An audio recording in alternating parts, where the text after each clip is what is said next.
Welcome to Meeting of the Minds, the interview discussion show that explores topics in the atheism-theism landscape in a civil and respectful manner. I'm pleased to have with me for the first time Dr. John Shook. He is a doctorate in philosophy, and he works for the Center for Inquiry. He is also a professor of philosophy for SUNY Buffalo, and I'm pleased to have him with me today. How are you doing today, Dr. Shook? Hi, Chris. Thanks for having me on. No problem. He's also author of the book The God Debates, and which is an interesting, awesome analysis of the kind of philosophical debates that happen in the atheist. A prized guest, especially for the kinds of topics that we have in on the kind of show that I have. So, as I have with everybody, I would like to ask you some introductory questions so that the people watching have an idea of where you're coming from. So to start off with, I would like you to identify yourself, or how would you identify or label yourself?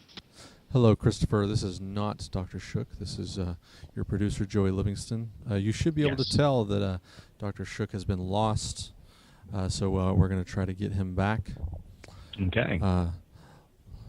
So bear with us just a moment. In fact, let's bring the curtain up for just a moment and turn them off so that they can only hear me. Let's play a little bit of music while we get this fixed up. Oh, all right. There he is. Okay. Oh, we lost you for a second. Open that curtain back up. Yeah.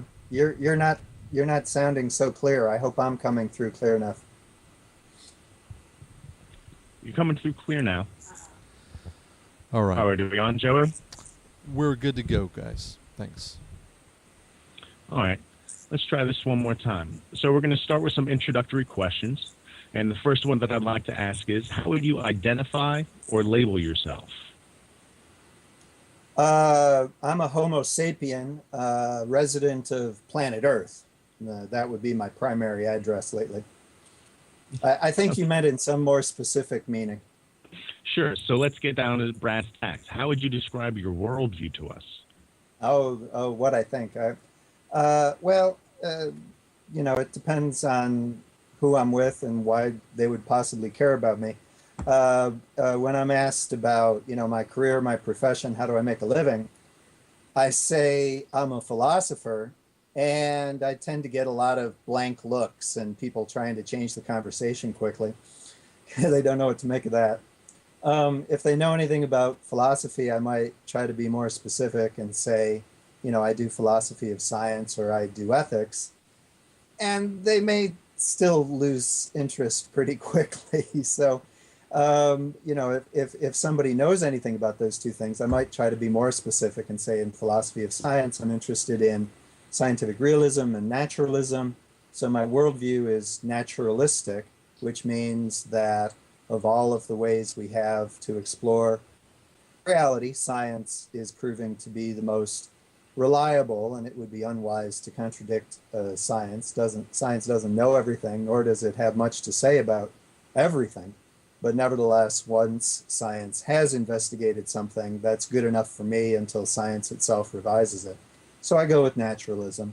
But if the topic is ethics or how should we live, then I might pull a different word out of my vocabulary and start talking about humanism. And that can also cause glazed looks and people switching to football.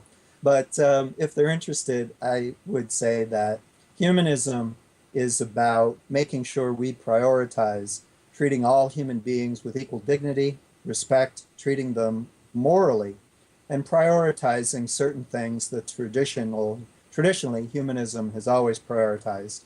Things like human rights, things like constitutional republics for democratic participation, and various sorts of things that have proven to be fairly successful at elevating the happiness of humanity. Okay. Tell me more about this religion of humanism. It's not a religion. It can't by definition be a religion, because by definition a religion not only tells you what ultimate reality is, it tells you that you can't live life right unless you are somehow living with the way that this supreme reality, God, many religions call it, but even if they don't call it God, there's always something ultimate and supremely important. And unless you're in line with what this supreme important being wants or wishes or is already running things, you're going to make a wreck and a disaster of your life. So humanism doesn't work that way. Humanism doesn't tell you you have to live in accord with some sort of ultimate reality. Humanism, being non-religious, instead tends to be naturalistic. So you don't make a dogma out of naturalism, though. You just simply have to be naturalistic because you're not going to be supernaturalistic. But there's nothing in humanism that says that we have to live in accordance with what electrons are doing or what quantum fields want from us. Quantum fields don't want anything from us. The Big Bang